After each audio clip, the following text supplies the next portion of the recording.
Senate Minority Leader, Senator Abaribe, thank you so much for talking to us on Channels Television. Thank you.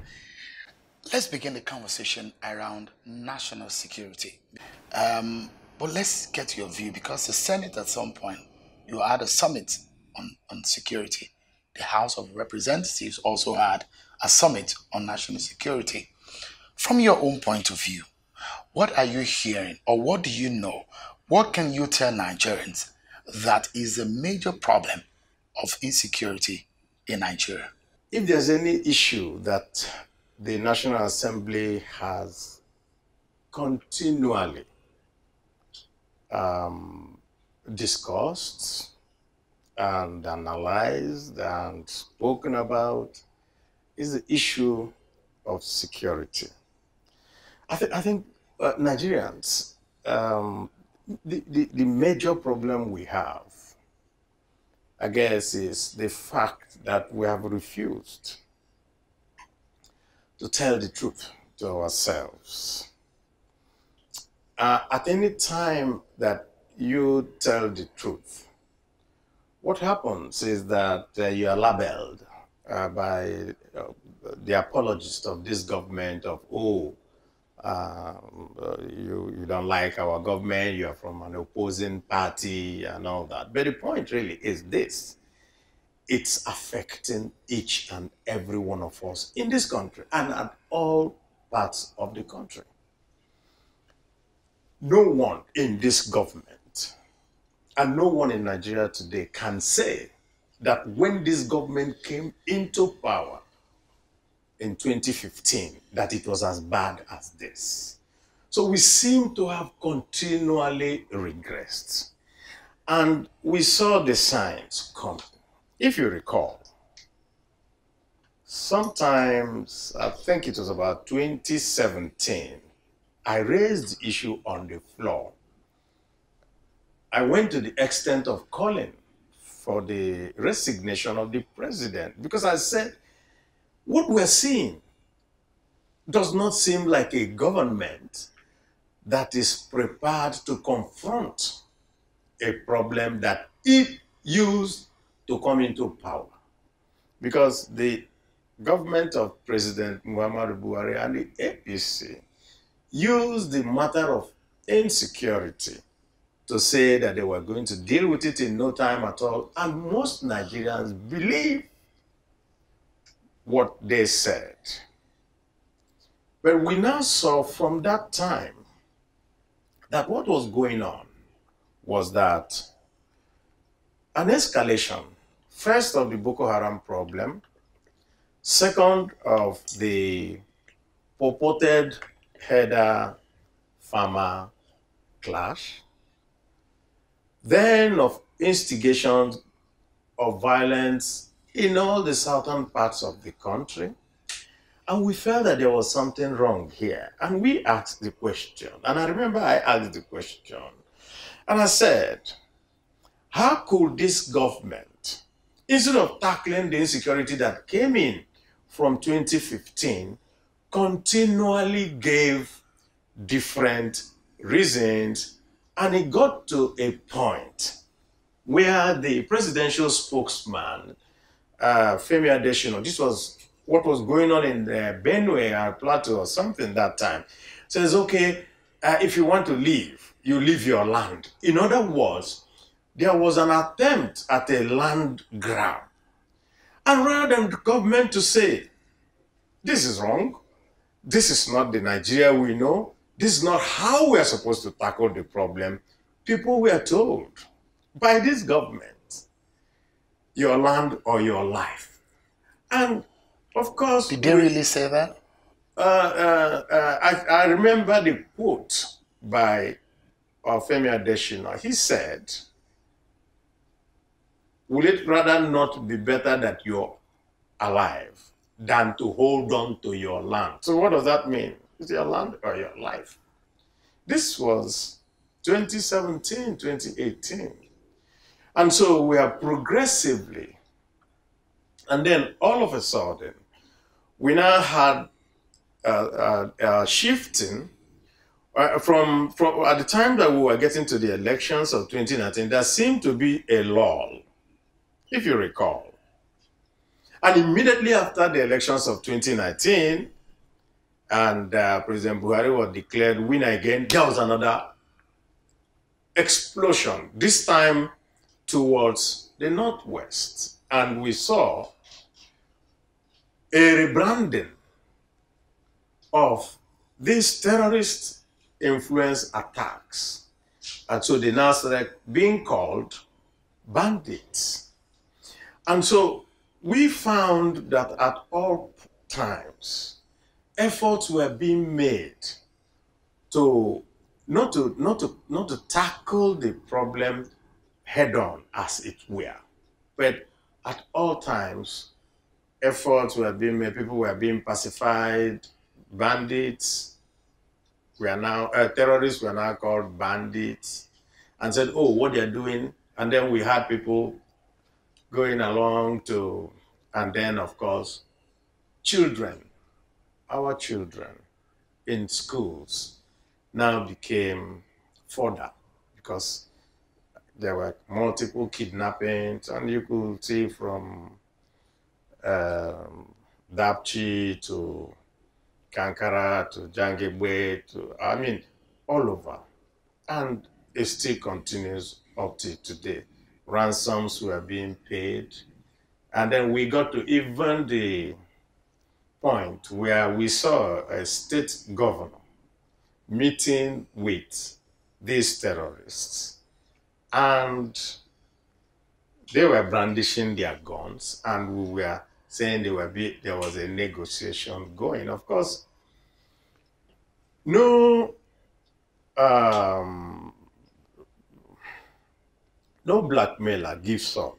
You see, once you continue to pay, he will continue what he's doing. And that's exactly what has happened with payment of ransom. But the point really is that all over the country, we now saw an upsurge of people carrying military-grade weapons, following cattle, and then attacking communities, doing kidnappings, and creating a general state of insecurity and fear. So people could no longer go to farms in the food belt of the country, which is Benue, southern Kaduna, all the way down coming towards Niger, Enugu, and then parts of the west. And so what most of us feel today is that it's very difficult for this government to deal with the problem, because you first have to acknowledge that there is a problem. Now, this government were very quick to tag the separatists and people who were doing agitation in the southeast terrorists, because they know the implication of tagging anybody a terrorist. And every effort being made to say, why these people who are doing all these things in the northeast, in the northwest, and so forth, why wouldn't you also designate them so that the full weight of international opprobrium will land on them? And every effort is made to, beautify the word and say it's bandits. But then this set of people have been able to shoot down a military aircraft. And so it's no longer that they are just people who are doing kidnapping for ransom. Because I want us to look at the problem of this insecurity, because it's a major one. And every sector of the country has its own share of it. Yes. And from the point of view of the National Assembly, because you are government too, you are part of government, Yeah. And so in looking for the solution, that was why I asked the question, what have you identified in your own position? You are the leader of the minority in the National Assembly, in the Senate. What have you identified as a problem? One single thing that you see that is a major problem. The major problem is the inability of the government to want to tackle that. The single most dangerous part is this influx of non-Nigerians with military-grade weapons sweeping across our countries, going into the countryside and committing mayhem. But no effort is made to profile them. No effort is made to make sure that there is a counter surge against them. No effort is, all that has been happening has been pacification. Let me just put it that, not pacification, I'm sorry. All that has been happening is an attempt to reach agreements. How do you reach agreements with a terrorist who's coming from outside the country trying to take over? Because you see what's going on in the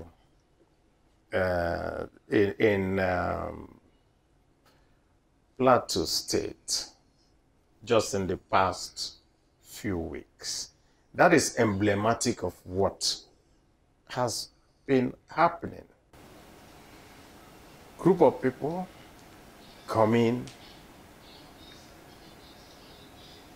sack a community, and then if the community fights back, then our own security people fight the community for defending themselves. So it's something that you just cannot. The National Assembly did a security summit. The Senate did a security summit. That was when the previous leadership of the armed forces were there. We brought out certain resolutions and everything that they said bordered on, we don't have enough equipment, we need to recruit more men, and we approved everything. And after that was done, a report was brought and it was taken to Mr. President. When we were debating it, part of this thing was a rejigging.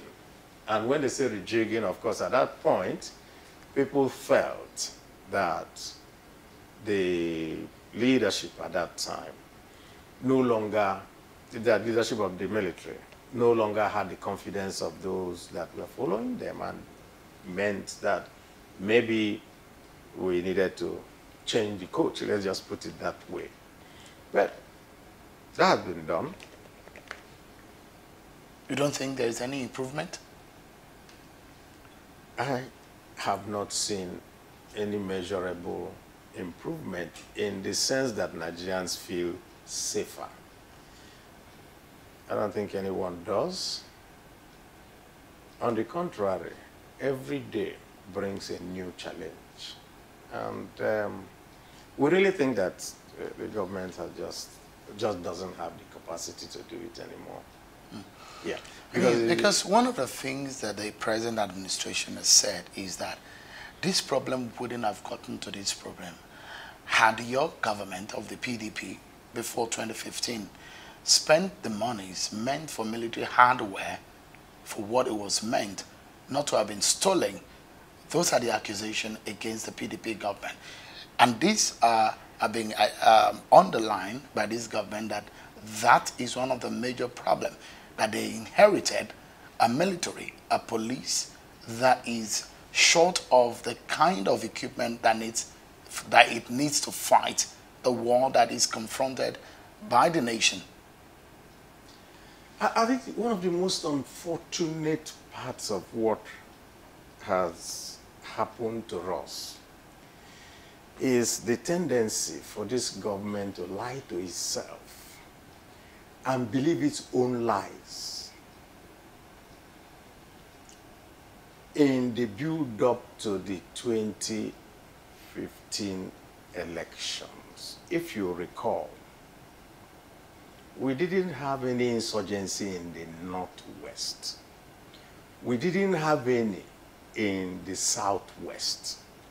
Neither did we have any in the Southeast. The problem in the South-South, in the Niger Delta, had been largely resolved by the PDP government of President Yaradua. Recall also that before the elections, there was also, because the major area of problems was basically the Northeast, and basically in two states, maybe just in another one, Borno, Yobe, and part of Adamawa, if we all tell ourselves the truth. And the government at that time, or President Jonathan, also asked for time so that they can be sure that elections are done peacefully everywhere. And there was a sweep that brought this, all these dangerous people were actually sent out of Nigeria. The point really, like I told you, is that when people develop selective amnesia in this government, that is their issue, not ours. At the point at which we handed over in 2015, most parts of Borno State had been cleared and people had been told to move back. With some 18 local government or so, still have a senator. Yes, at that time, it wasn't hosting of flags. That is what I'm saying. They had already removed all of them. Then, this government came into place. That's what I'm talking about, selective amnesia. This government spent how many months to even get a government going. Those who were fighting the wars, including those who were brought from outside at that time, who had even decimated were all sent away. And then gradually, the same Boko Haram people started creeping back. And I said that from that time, that was when we now started getting people coming into this country. And these same apologies of our government making excuses for them. Understand that at that time when we queried, and that's why I like the fact that there's always the facts. There's always the intent, doesn't lie.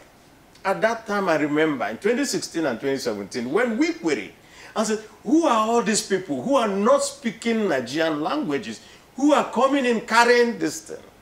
What happened?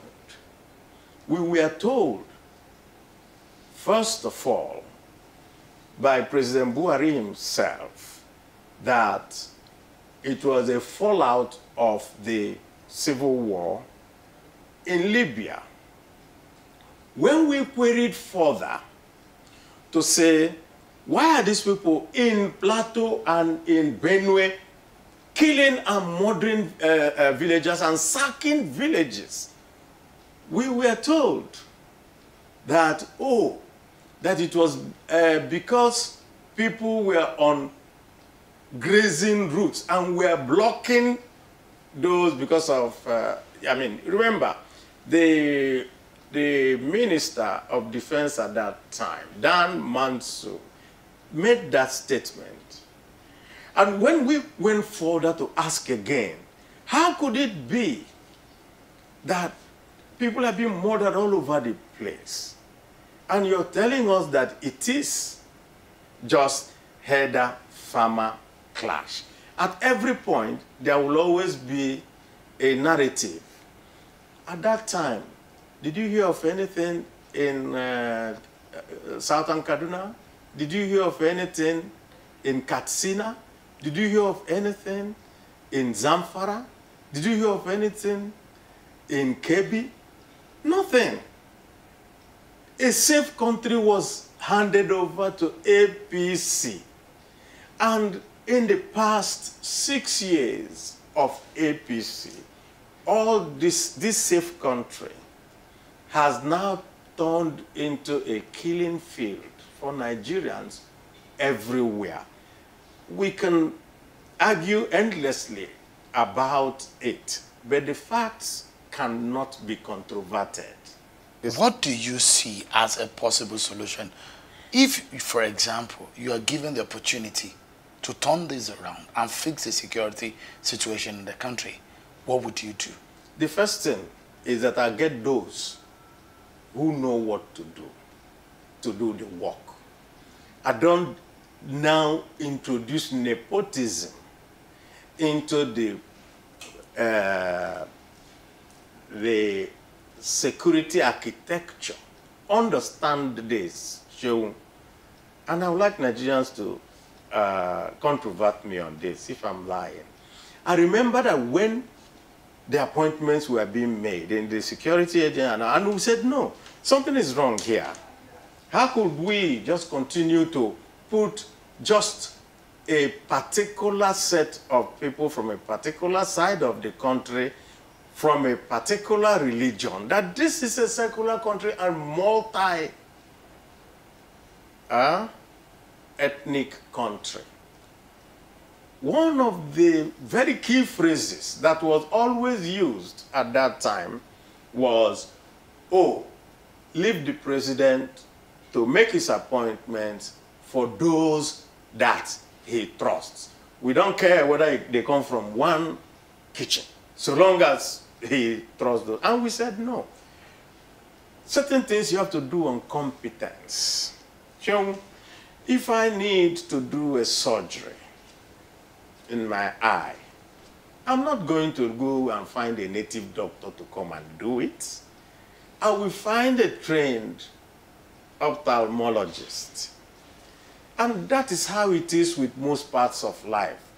You don't just put people just because you like them or they are from your house or something like that and say go and do a job that is beyond their capacity. So what we are seeing is the consequence of what a friend of mine called the weaponization of nepotism.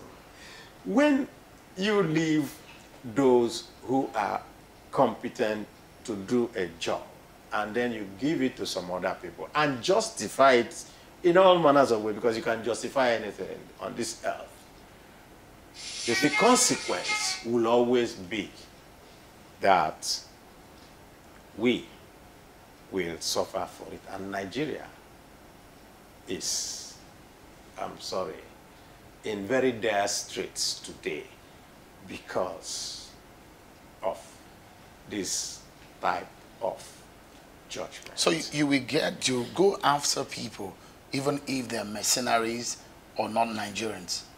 Who will do the job is the most important thing. Not minding whether they are not Nigerians. Let me say this. Because the government of PDP made use of mercenaries. Would you use that? Would you consider such? It got the job done then, didn't it? We got the job done. We could not do election. And that election was what the election that brought in President Buhari. We got the job done. That is the most critical thing.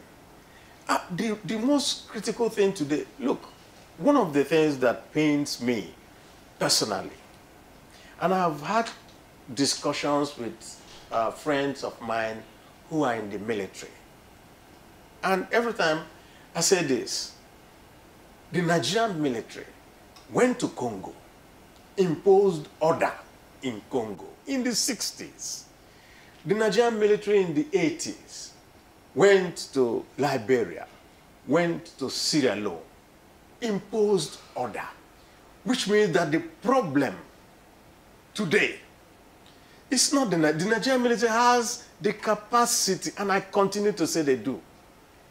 But somebody on Channels Television, too, gave us a hint of what the problem was, which is that the military has to work under the leadership of the civil authority. And when the civil authority doesn't give them that go ahead to be able to deal with that issue, we all run into problems. I think that if it's in terms of funding, when somebody now tells you, oh, they stole money, it's not true. You mean monies were not stolen? I said that it is not, that is not the reason why we are unable. Because we also found out that whatever little success that was done at the early part of this administration, it was the arms and ammunition that was bought by the PDP government. Are you saying that monies were not being carted away from the NSA's office? These were allegations made and they were taken to court. That there were monies that are being given by people, and some people owned up to it, that they actually took this money. You know what goes on, and I think I don't want you also to fall into that trap. The trap is, under Jonathan, we voted $2 billion. I was part of the Senate that done that, and they bought equipment for this. If a few people, their fingers were found in a few fries, is that what you will say that the whole money was stolen? It wasn't. A lot of money was stolen. Well, millions in dollars. See, that is the problem. That is the problem with this narrative. Sheer incompetence is now being subsumed under a phantom people stole money. And I say it is sheer incompetence. Are you saying monies were not stolen? No, Sean, you're misunderstanding me. I'm not saying monies were or were not stolen. I'm saying that it is the incompetence of the leadership and the direction of the fight against the insecurity and the terrorists and everything that have besieged Nigeria, that rather than own up, people now start looking for where to hang. And then the first thing to do is, oh, PDP people stole. Please, show. The day we're going to have a conversation,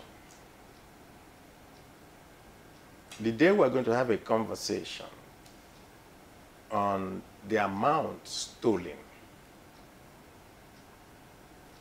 in this government, I'm sure Nigerians will be, they will shudder. You have evidence that monies are being stolen in this government? So I say when that conversation will come. Usually conversations come when a government leaves power, because people, whistleblowers, all manners of people who could talk, will find it very difficult to do so while they are still the perpetrators inside that government. So I don't want us to cover the failings of those who have the critical responsibility of our security on saying PDP did what. Let's put it this way. Show 6 years. Assuming anything went wrong before 6 years, things have progressively gotten worse. How can you now turn around and blame it on what happened 6 years ago? The reason why you came into power, you told us, was, I'm a general. I have the wherewithal. I know the way to tackle this problem. And Nigerians say, fine, this is our biggest problem. Let's give you that opportunity. And since that opportunity had been given till today, what have we had? Right. It has been one excuse after another. But I think there was a famous United States president I think Harry Truman, who says, the buck stops on my table. We now have a president that every effort is made to say that the buck doesn't stop on his table. And we say no. The reason why you are elected with your government and given the full reins of power is that everybody expected improvement. We didn't expect that it will get worse. Let me take you to the southeast, where you're representing your people from Abia State. And there is also a share of some of these elements of insecurity. But let me ask first and foremost, are you a supporter of IPOB? I'm a supporter of the cries of our people against injustice. Against injustice. Last, I think it was on Friday, so I was chairman of a book launch, Children of Biafra. It was a book, or it's a book, about the Biafran war, seen through the eyes of a child.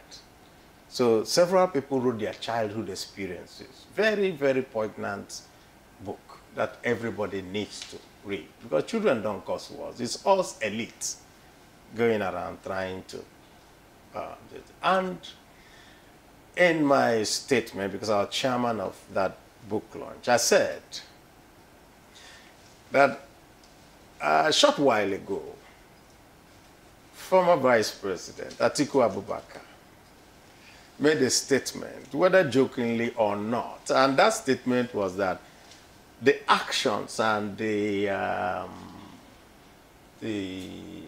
policies of this government, present government, is turning everybody into a Biafra. So, and I just looked at that statement, and what did he mean by that statement? He just said, everybody complaining about injustice, everybody complaining about marginalization, everybody complaining about the rampant nepotism, everybody complaining. So I stand with my people. Even if it is IPOB. You said you stand against injustice. Against injustice but with even my if it's people. IPOB or anything. There are several groups. One of the biggest, I'd say, problems that the media also has is that they tag everything IPOB. In the Southeast, you won't believe it, that there are more than 30 different separatist organizations. IPOB, MASOB, there are so many. Which of them? Each one of them comes back to the same thing. But I have also said to myself,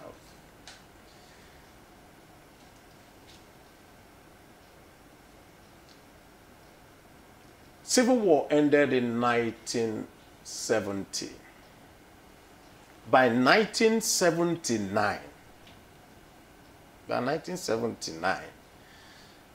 somebody from that enclave, from the same place, from the Southeast, Dr. Alese Kweme of blessed memory, was a vice president of this country, which showed that there were people who were able to manage the diversity of Nigeria.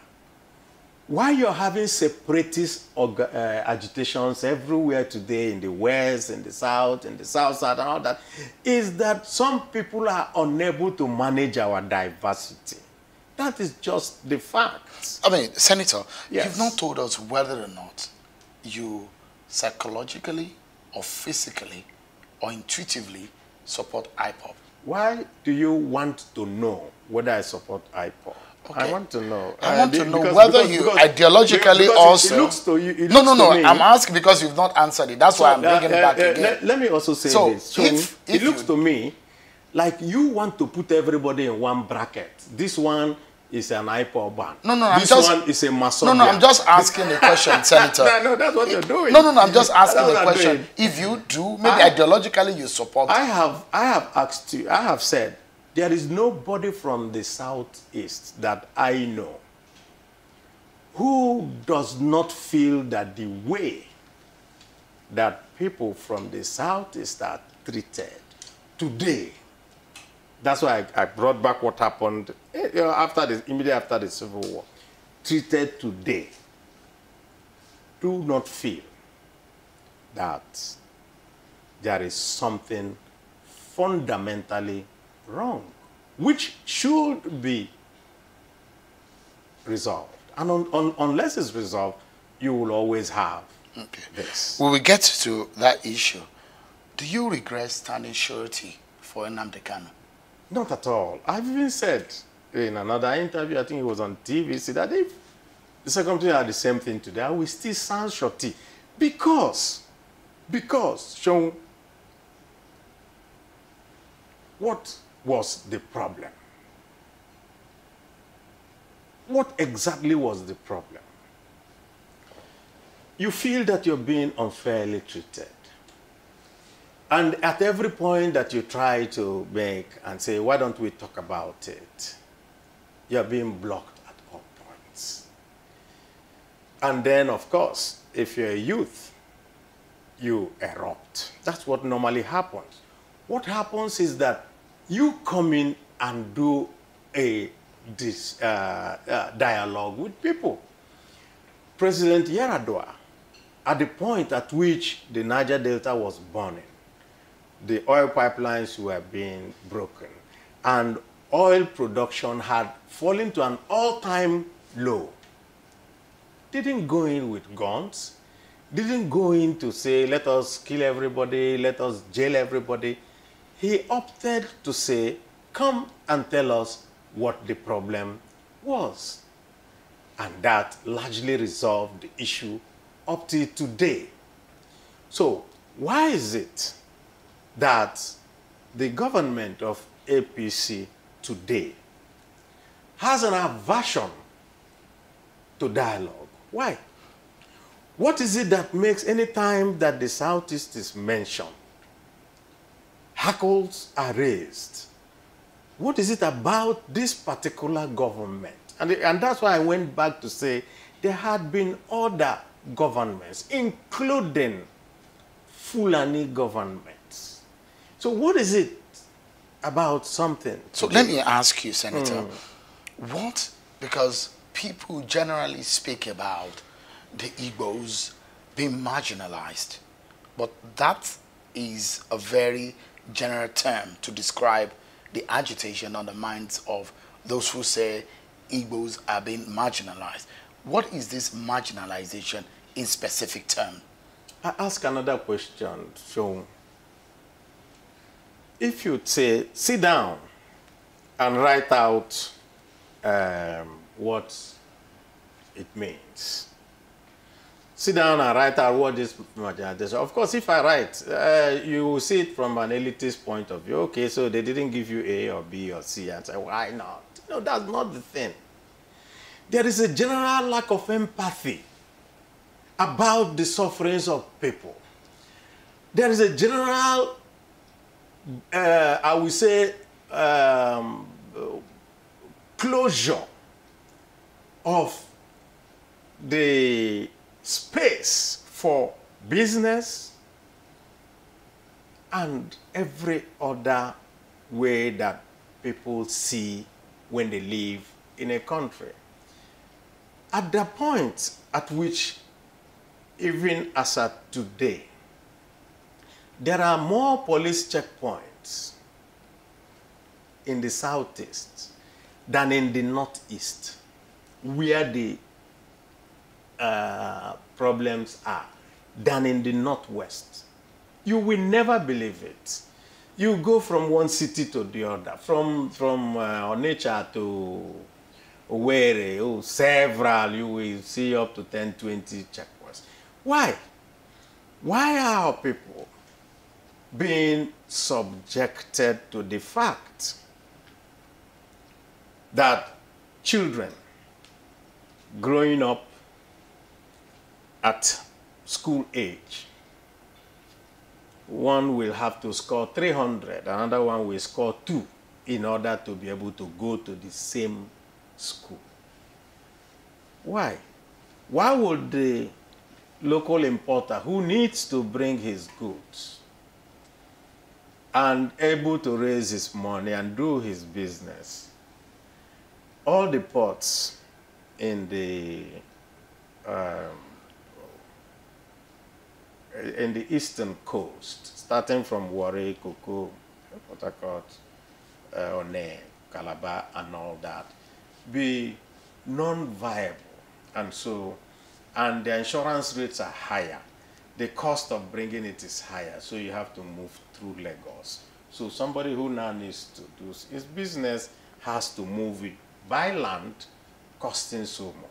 Why is it shown that there is a master plan for railways and efforts and monies are borrowed to do standard gauge lines on the western corridor, and then you're told that on the eastern corridor, which starts from Port Harcourt and goes all the way to Maiduguri, because it goes through the heartland of the south, it shall say, oh no, what we are just going to do is to rehabilitate the old one, forgetting that in the same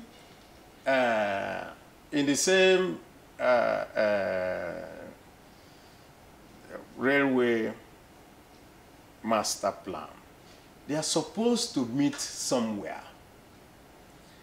So how would a narrow gauge intersect with a standard gauge, assuming that you want both of them to meet somewhere so you can move out goods and so forth?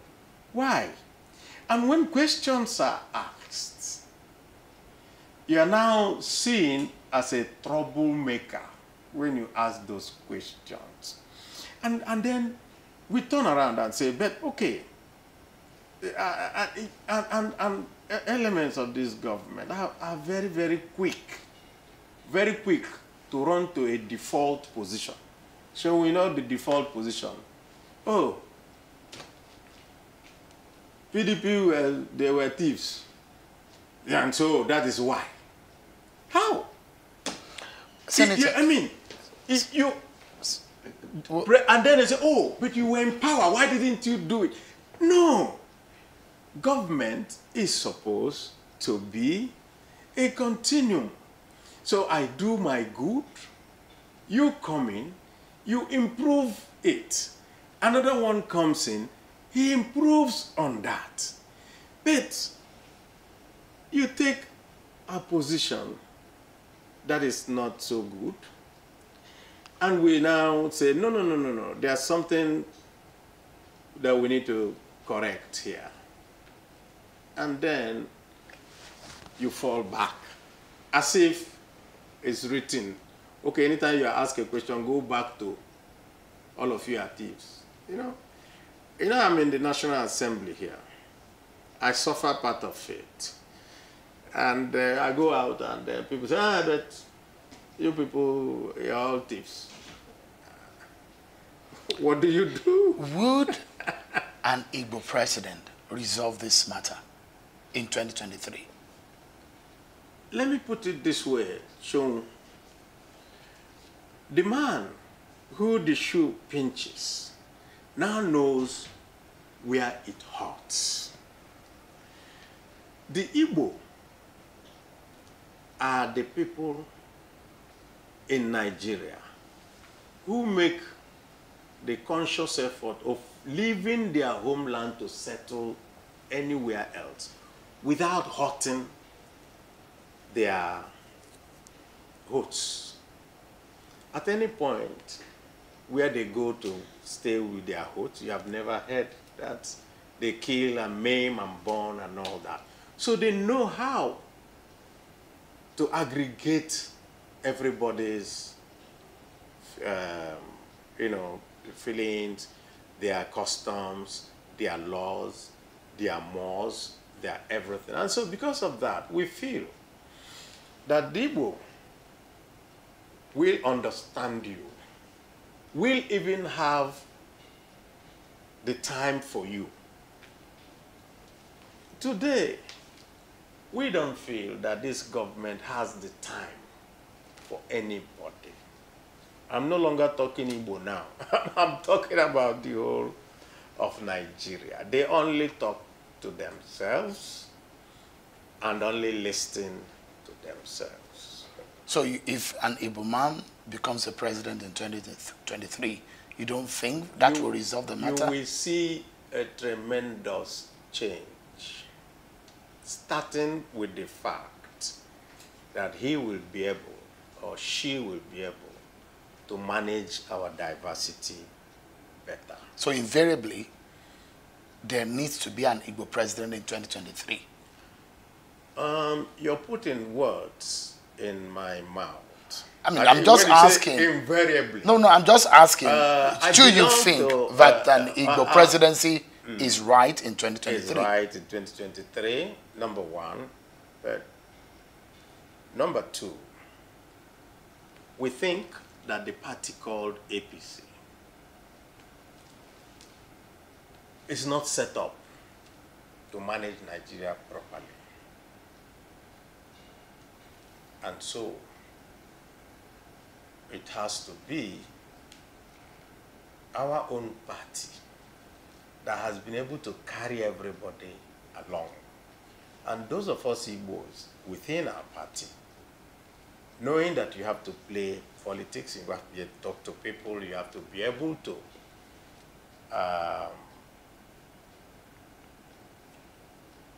let people see your own point of view and buy into your vision, are doing the consultations now. And you think PDP is making that concentration?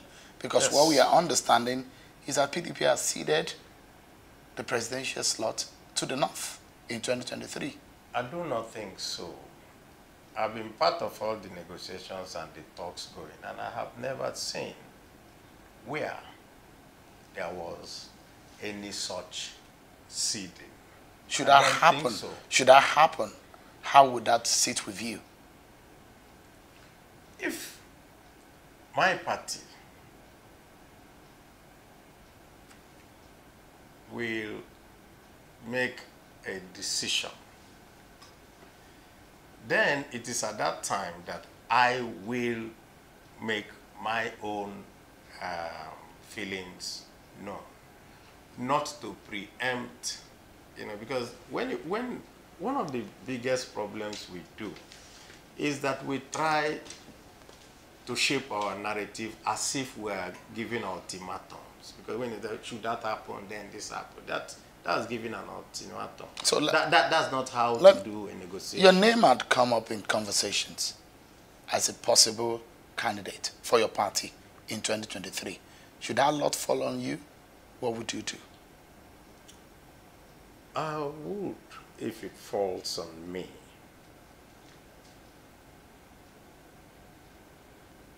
Within 6 months, all these things will be a thing of the past. Have you ever considered being the president of Nigeria? I will say this. If you ask former Governor Muazu of Bauchi State, we had a conversation of this nature in the year 2000, and he asked me one question, wouldn't you like to be president of Nigeria? And I said, of course, who would not like to head this beautiful country? That was far back as 2000. But is your answer still the same? Let's put it this way. Cheung, my good friend and brother, Peter Obi, said something when this type of questions came out, and says, if you have a vehicle with a knocked engine, who would you look for? Will you look for a very good driver for a vehicle that the engine will not move? what you should do first is to go look for a mechanic. Is that not so? A good mechanic to make sure that the engine can run. I think we are at the point today in Nigeria where we need that type of mechanic. And it could that be you? Could be. I'm sure Nigerians will be able to make up their mind who it can be. But do you think you are the kind of mechanic in coach that Nigeria needs? Why not? The people who are there today, sure, I don't think that they are much better than me. Do you think they are? You think you can do a better job? I think I can do a more fantastic job than what I'm seeing. What I'm saying, just to... Do you support the sit-at-home order? I think the sit-at-home order was eventually renounced, I think, because we also heard that the IPOB said, no more, let the sit-at-home be only when their leader comes to court. But we find that subsequent to that time, after that time, that people still sit. Generally, there's a form of compliance. It should worry the government if a non-state actor is complied with in this manner. It takes us back to what I said at the beginning, that there is need to sit and talk with these people, not to at all times demonize and try to wave them off of people you can crush by kinetic means. Because the point is this: if you're a discerning person, you should ask yourself, why? Why do people steal despite all the assurances, despite the fact that they are losing, are willing to make that sacrifice? In other words, you can crush people physically, but you cannot crush an idea. And so you need to be able to engage so that that idea is what the discussion is all about. Don't you think, from what I hear, that some of these members of IPOB forcefully make people to sit at home? So let's put it this way too. How do you make the whole of them in the Southeast sit at home? How? What is their number? The government has tagged IPOB a terrorist organization. Unfortunately. It stands as a terrorist organization. Unfortunately. But when you say dialogue, has that period not passed? Is that window still? There's no time. Is there still a possibility of a dialogue? People who are shooting at each other in a war also sit and dialogue. So there is no time that you have, removed that. It is those who will prefer that Nigeria breaks up, really, and burn and all that, are those who are now telling this government, don't ever agree, I mean, should that if the Israelis and the Egyptians could sit and talk, you just cannot tell me that brothers within the same country cannot sit and talk. Would you be willing to midwife if such a window opens?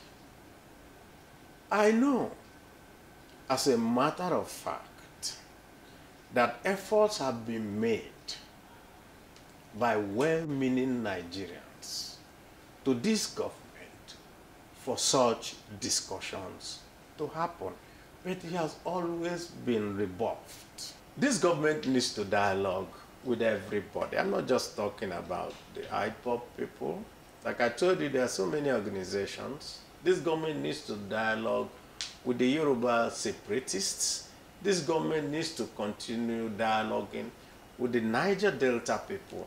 This government needs to talk and dialogue with the people from the Middle Belt, the people from Plateau, the people from Southern Kaduna. You must have to continue to talk to all these people because there is something going on. And what is going on is that our people are being killed, massacred, robbed, and all. We just seem to sit and not bother on the massive mayhem going on within the country. We just seem to, oh, let us just continue, let's do an election. And people are dying every day. Senate Minority Leader, Senator Abaribe, such a pleasure talking to you. My pleasure. Sincerely appreciate it. Thank you so much. At any other time.